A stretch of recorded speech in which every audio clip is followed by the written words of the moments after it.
Mothra finally gets a comic all to herself in Mothra Queen of the Monsters by IDW. Let's see what kind of kaiju comic this miniseries will end up being for fans of the monster. We open up to a person hating Mothra because she was caught up in a monster attack which orphaned her because of it.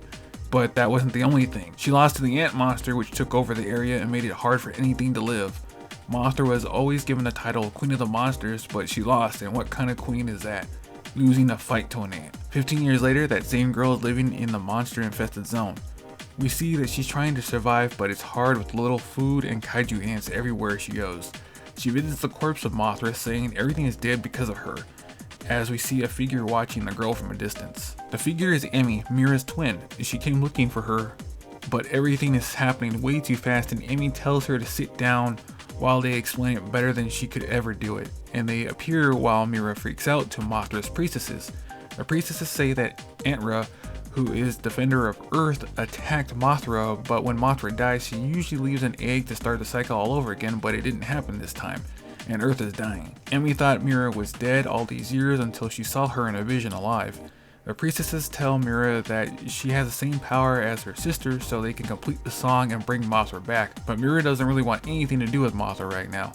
Mira tells Emmy that she has been alone for 15 years and you only show up now because you need me for Mothra, and Emmy tells her that's not true.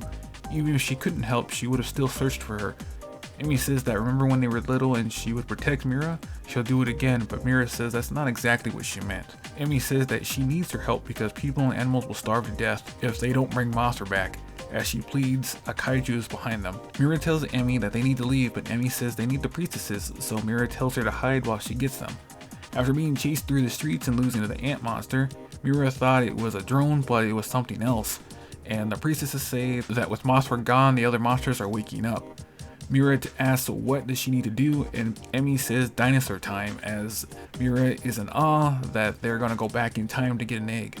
Emmy says if this works, then maybe they can go back in time and later to save their parents. Emmy gives Mira her priestess's clothes, but she isn't running around with no pants on. Emmy explains how the magic works with song and harmony.